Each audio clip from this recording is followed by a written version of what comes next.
L'ancien agent de la CIA Frank Moses mène une vie normale avec sa petite amie, Sarah Ross, qui a l'intention d'acheter des objets pour leur maison. Il l'envoie chercher quelque chose à manger. Mais en fait, Frank a remarqué que quelqu'un rôdait dans les parages.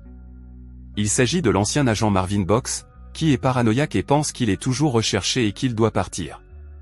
Mais Frank ne veut pas gâcher la vie heureuse qu'il s'est créée. Sarah revient et s'intéresse à ce que Marvin a à dire, mais Frank s'en va. Marvin essaie à nouveau de le convaincre, mais Frank refuse à nouveau. Cependant, alors que Marvin s'éloigne, sa voiture explose. Ils entrent dans l'église et voient le corps de Marvin, mais Frank insiste sur le fait que Marvin n'est pas du tout mort. Frank utilise une épingle pour frapper Marvin, mais Sarah l'arrête et lui dit de se tenir tranquille. Après l'enterrement, Frank leur suggère de passer à autre chose car il pourrait être la prochaine cible. À ce moment-là, des agents du FBI arrivent pour placer Frank en garde à vue et l'interroger. Jack Horton, agent des services secrets américains, arrive au centre de détention en se faisant passer pour l'avocat de Frank, mais il tire soudain sur la secrétaire et force le directeur à lui dire où se trouve Frank avant de le tuer. Pendant ce temps, Frank est interrogé sur une opération de la guerre froide, Nightshade, mais il prétend ne rien savoir. Jack et son équipe de mercenaires se rendent dans la salle d'interrogatoire. Horton se présente comme l'homme que le gouvernement utilise pour obtenir des informations par tous les moyens nécessaires et menace la vie de Sarah, révélant qu'il l'a observée jusque dans ses moments intimes. Frank en a assez entendu. Il se libère et prend un mercenaire en otage, mais Horton le tue, obligeant Frank à se mettre à l'abri. Il est presque pris, mais Marvin le sauve et les deux s'enfuient de la pièce. Dehors, ils aperçoivent Sarah et Frank lui reprochent de l'avoir impliqué dans cette affaire, mais Sarah lui rappelle qu'elle n'est pas une poupée de Chine. Horton et l'officier supérieur Davis rencontrent le général qui était en charge de l'opération Nightshade en 79, essayant de le rassurer sur le fait que Frank et Marvin seront contenus. Le général est toutefois préoccupé par le document publié et souhaite faire une déclaration publique. Davis donne alors le signal et Horton étouffe le général pendant qu'il prévoit de faire appel à un spécialiste nommé Anne pour contenir la situation. À Hong Kong, nous rencontrons Anne, un ancien agent du NIS devenu assassin indépendant au beau milieu d'une mission. À son insu, Fernandez a engagé Anne, qui tue son client avec un origami en papier. Anne reçoit un appel téléphonique de Horton et découvre qu'il s'agit de son vieux rival, Frank Moses. Frank et Sarah regardent Marvin interroger l'agent des services secrets. Ce dernier explique que l'opération Nightshade est le fruit de l'imagination d'un général américain véreux qui a fait passer en contrebande un engin nucléaire à Moscou afin de pouvoir frapper en premier, mais qu'il l'a perdu. Le scientifique qui a créé la bombe Nightshade est Edward Bellet. Frank reçoit un appel téléphonique de Victoria, qui lui révèle que le Missis lui a ordonné de le tuer parce qu'il est un terroriste nucléaire et que les Américains ont également demandé à Anne de le tuer. Frank annonce la nouvelle aux deux hommes et Marvin pense qu'envoyer Anne à leur poursuite va trop loin. Anne est dans son jet privé à destination des États-Unis et apprend que son équipe a retrouvé Frank. Il atterrit immédiatement et arrive dans une chambre d'hôtel pour commencer à chasser Frank, mais découvre bientôt que son jet a été volé à l'aéroport par Frank. Les trois hommes arrivent à Paris, mais lorsqu'ils arrivent à l'hôtel, ils sont entourés d'hommes dirigés par l'agent secret russe Kadia Petrakovich, l'ancien amant de Frank.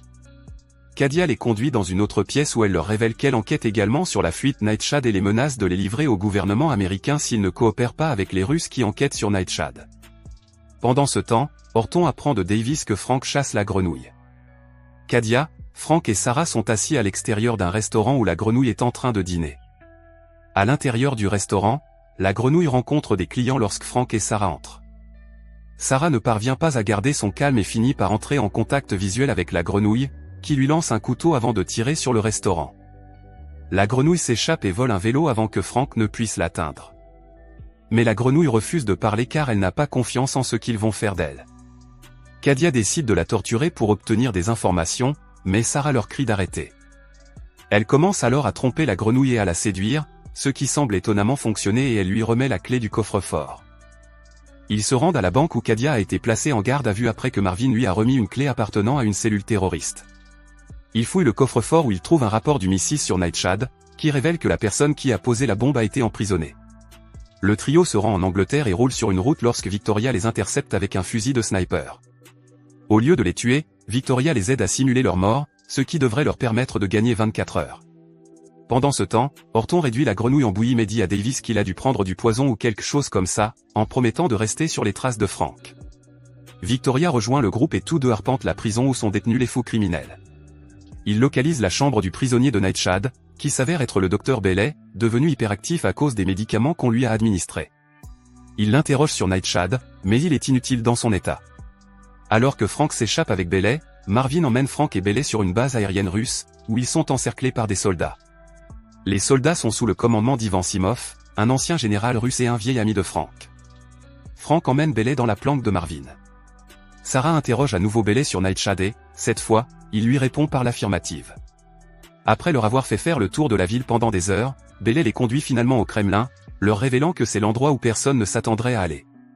Il les conduit ensuite à une entrée secrète du Kremlin par les toilettes d'un Papa John's. Bailey et l'équipe se rendent au sous-sol du Kremlin et se déguisent en soldats. Pendant ce temps, Kadia est prévenue de l'arrivée de Frank à Moscou. Les garçons laissent Sarah garder la pièce dans laquelle ils se sont introduits. Bailey conduit Frank et Marvin dans une pièce secrète où il leur montre l'arme à mercure rouge, totalement indétectable et sans retomber. Kadia les tient en joue, mais Frank lui dit que personne ne doit mettre la main sur l'arme et la convainc de se joindre à eux. Ils s'échappent du Papa John's avec Nightshade et font exploser le tunnel pour brouiller les pistes. Ils fêtent leur succès lorsque Frank reçoit un appel de Victoria, qui lui révèle que Bailey a été enfermé parce qu'il veut faire exploser l'arme. Frank se retourne et voit Bailey qui le tient en joue, confirmant que tout ce que Victoria a dit est vrai car il déteste la Russie. Bailey désarme tout le monde et révèle que c'est lui qui a divulgué le document de Nightshade, mais c'est Frank qui a trouvé Nightshade et l'a emmené loin du Kremlin. Il fait alors un signe et Horton et ses hommes entrent dans la pièce parce qu'ils ont un accord avec Bailey et prennent Nightshade. Bailey tire mortellement sur Kadia et s'en va, tandis que les soldats russes les encerclent. Horton et Bailey arrivent sur une base aérienne américaine, mais Horton les double et prévoit de l'enfermer et de l'interroger pour le reste de sa vie. Frank, Marvin et Sarah sont sur le point d'être exécutés pour la mort de Kadia et Marvin est heureux que ce ne soit pas Anne. Alors que les soldats s'apprêtent à tirer, des coups de feu retentissent.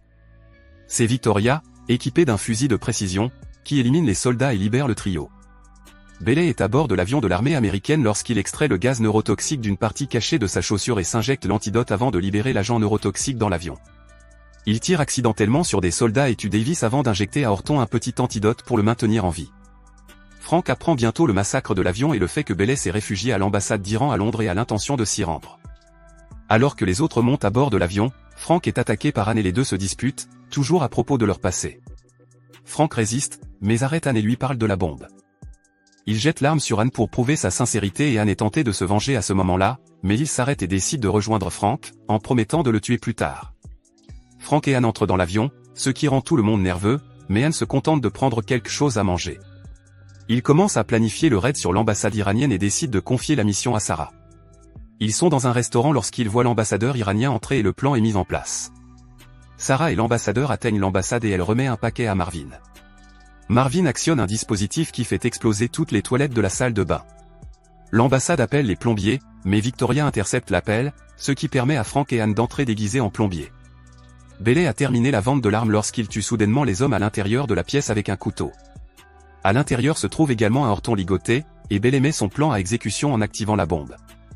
Il révèle sa profonde haine à l'égard des milieux de l'espionnage, qui l'ont enfermé et ont pris la vie de sa femme et de son enfant, et c'est sa façon de se venger. Il tue ensuite Horton et prévoit de s'en prendre à Washington. Ils entrent et voient Horton et les gardes morts et la bombe exploser. Bailey profite du chaos pour prendre Sarah en otage.